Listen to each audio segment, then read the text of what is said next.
दोस्तों आज के टाइम में हम जितना कंफ्यूज हैं उतना शायद ही कभी थे। आज हमारे पास हर चीज़ के लिए मल्टीपल ऑप्शन है। फॉर एग्जांपल, अगर हमको आज से 30 साल पहले बाहर जाके कुछ खाना होता था तो हमारे पास समोसे के अलावा शायद ही कोई ऑप्शन होता। लेकिन आज के टाइम में अगर हमको बाहर जाके कुछ खाना हो तो हमारे पास इतने सारे ऑप्शंस होते हैं, like pizza, burger, chowmein, French fries, noodles, pasta. ऐसे बहुत से फूड हैं जिनके तो नाम भी नहीं पता, जिनके नाम भी हम पहली बार सुनते हैं। तो हमारे पास बहुत सारे ऑप्शंस होते हैं। उसी तरीके से जब बात करियर की आती है ना, तो वहाँ पर भी हमारे पास बहुत सारे ऑप्शन होते हैं और उन्हीं ऑप्शंस की वजह से हम एक साथ मल्टीपल चीज़ें करना शुरू कर देते हैं और एंडिंग में आप मल्टीपल चीज़ें करने की वजह से हर काम में सिर्फ एवरेज ही रह जाएंगे। अगर आप एवरेज बने रहोगे तो आपको बहुत ज़्यादा कंपटीशन फेस करना पड़ेगा, क्योंकि ये दुनिया एवरेज लोगों से भरी पड़ी है। लेकिन फिर भी आज के टाइम में भी हर जगह एक्सपर्ट्स की बहुत ज़्यादा डिमांड है, क्योंकि एक्सपर्ट ही हैं जो दुनिया को चलाते हैं। इसलिए हर अमीर आदमी और फेमस आदमी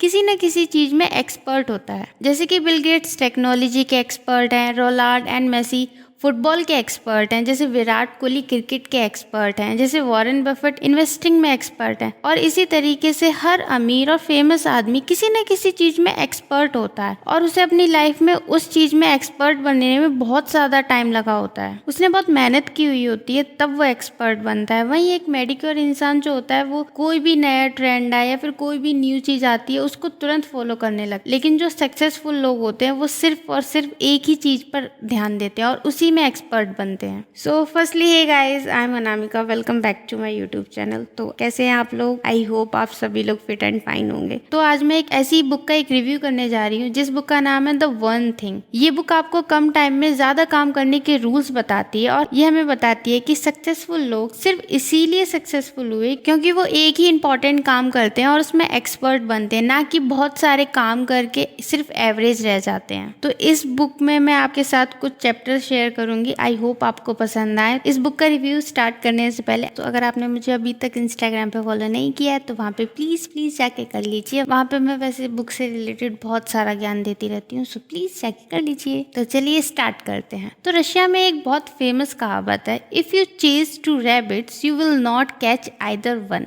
अगर आप 2 रैबिट्स को एक साथ पकड़ने की कोशिश करोगे तो आपके हाथ में एक भी नहीं आएगा। ठीक उसी तरह जब हम बहुत सारे काम एक साथ करने की कोशिश करते हैं, मल्टीटास्किंग करने की कोशिश करते हैं, तो हम एक काम भी परफेक्ट तरीके से नहीं कर पाते, क्योंकि हमारा माइंड सिर्फ एक टाइम पे एक ही काम को अच्छे से कर सकता है और बार बार स्विच करने से हम एक भी काम ढंग से नहीं कर पाते। दोस्तों अगर आपने ध्यान दिया होगा, जो बड़ी से बड़ी कंपनियां होती हैं वो भी सिर्फ अपने एक प्रोडक्ट या एक ही सर्विस पे काम करती हैं। जैसे कि इंटेल कंपनी का मैक्सिमम रेवेन्यू आज भी माइक्रो प्रोसेसर से ही आता है और स्टारबक्स कॉफी सेल करके अपना मैक्सिमम प्रॉफिट जनरेट करती है। इसलिए अपना वन थिंग फाइंड करना हर किसी के लिए बहुत ज्यादा इंपॉर्टेंट है, चाहे वो कंपनी हो या फिर इंसान। और हाँ, अगर आपको अपना वन थिंग नहीं पता, वन थिंग को फाइंड करना ही आपका वन थिंग होना चाहिए। तो हमारा फर्स्ट चैप्टर है इक्वलिटी इज अ लाई। हम में से बहुत से लोगों को हर चीज इक्वली इंपॉर्टेंट एंड अर्जेंट लगने लगती है और इसी की वजह से हम मैक्सिमम टाइम बहुत सारा काम करने के बावजूद भी कुछ भी अचीव नहीं कर पाते, क्योंकि हम हर चीज को बहुत ज्यादा इंपॉर्टेंट देते हैं, चाहे वो उतनी इंपॉर्टेंट के लायक हो या ना हो। जब आपको हर चीज इक्वली इंपॉर्टेंट लगने लगती है तब आप बिजी हो जाते हैं। इसलिए हेनरी डेविड थोरियो का एक क्विट है, वो कहते हैं बस बिजी होना काफी नहीं है, क्योंकि बिजी तो चींटियां भी हैं। इसलिए इम्पोर्टेंट ये है कि आप किस चीज में बिजी हैं। इस चीज को आप 80-20 प्रिंसिपल के रूल से समझ सकते हैं। 80-20 प्रिंसिपल के अकॉर्डिंग आप केवल 20% काम करने के लिए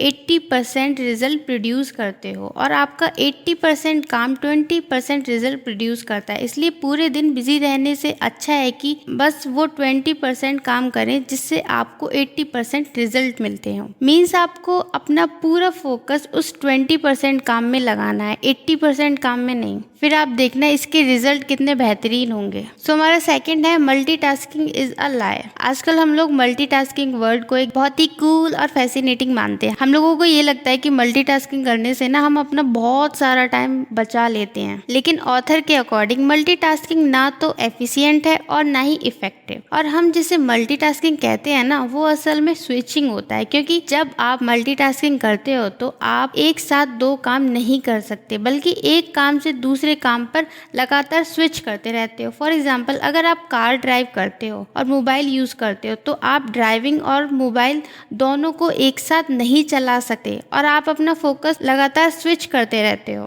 आप मल्टीटास्किंग कर सकते हो बट एक साथ मल्टीपल चीज़ों के ऊपर फोकस नहीं कर सकते, और अगर आप किसी भी काम को बिना फोकस के करोगे तो आपको काम करने में नॉर्मल से ज़्यादा टाइम लगेगा। इसलिए इनडायरेक्टली आप मल्टीटास्किंग करके अपना टाइम वेस्ट करते हो। इसलिए रिसर्चर्स बताते हैं कि अपने वर्क टाइम का 28% टाइम मल्टीटास्किंग की वजह से वेस्ट कर देते हो। यानी अगर आप डेली 10 घंटे काम करते हो और 2 घंटे 48 मिनट तो बस आप मल्टीटास्किंग की वजह से वेस्ट ही कर देते हो। यानी कि अगर आप आज से मल्टीटास्किंग बंद कर देते हो तो डेली आप अपने लगभग 3 घंटे सेव करोगे। मल्टीटास्किंग से रिलेटेड ये सारे फैक्ट्स जानने के बावजूद भी आप मल्टीटास्किंग को अचानक से नहीं छोड़ सकते, क्योंकि मल्टीटास्किंग आज हमारे लिए एक आदत बन चुकी है। और जब भी हम मल्टीटास्किंग करते हैं तो हमारा ब्रेन डोपामाइन रिलीज करता है, जिससे हमें एक सेंस ऑफ सेटिस्फैक्शन मिलती है। इसलिए मल्टीटास्किंग को अचानक से छोड़ना बहुत ही मुश्किल है, क्योंकि मल्टीटास्किंग की आदत की वजह से हमारा ब्रेन कभी एक काम पर फोकस नहीं कर पाता। रिसर्चर्स के अकॉर्डिंग एक एवरेज इंसान हर 11 मिनट में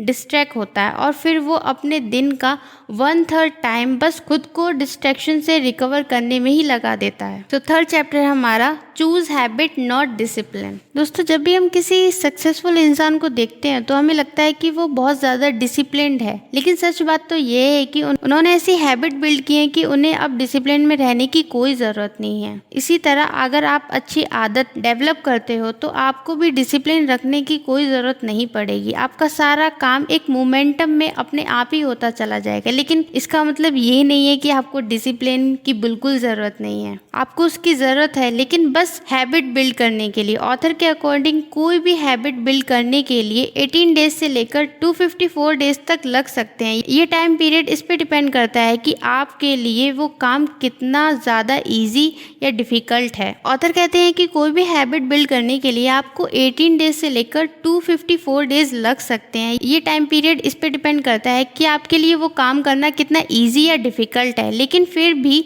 66 डेज के बाद मैक्सिमम हैबिट को सस्टेन करना आसान हो जाता है। देखो दोस्तों, सीधी सी बात ये है कि सुपर सक्सेसफुल जो लोग होते हैं वो कोई सुपरमैन नहीं होते। वो बस अपने सिलेक्टिव डिसिप्लिन का यूज करके पावरफुल हैबिट को डेवलप किया करते हैं, जो कि आप भी कर सकते हो।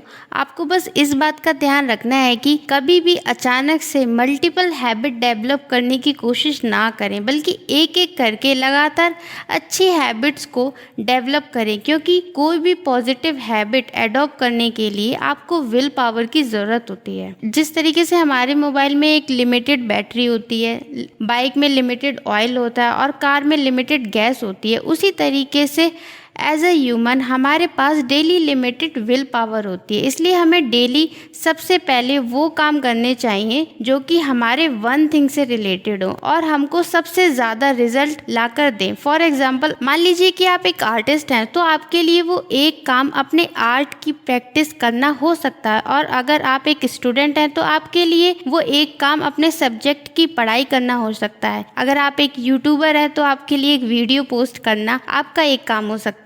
हमेशा याद रखें, आपके पास विल पावर बहुत लिमिटेड है, इसलिए आपको उसे बहुत अच्छे से मैनेज करना होगा और हमेशा उन टास्क को पहले रखना होगा जो कि आपके वन थिंग से रिलेटेड हो। हर रोज खुद से ये सवाल पूछें कि ऐसी कौन सी एक चीज है जो करने से आपके लिए बाकी सारी चीजें इजी या अननेसेसरी हो जाएंगी। इस सवाल का जवाब ढूंढने में आपको थोड़ा टाइम लग सकता है, लेकिन जब भी आप दोस्तों इस सवाल का जवाब ढूंढने में आपको थोड़ा सा टाइम लग सकता है, लेकिन जब आप उस सवाल का जवाब जान लेंगे उसके बाद अपना दिन उसी काम से शुरू कीजिए, तब आप मैक्सिमम प्रोडक्टिविटी अचीव कर पाएंगे। क्योंकि जो लोग एक्स्ट्रा ऑर्डिनरी रिजल्ट अचीव करते हैं वो उस रिजल्ट को अचीव करने के लिए एक्स्ट्रा हावर्स काम नहीं करते, बल्कि वो अपने वर्किंग हावर्स में ही स्पेसिफिक गोल के लिए फोकस तरीके से काम करते हैं। आपको अपना वन थिंग अचीव करने के लिए खुद से 3 कमिटमेंट करने होंगे।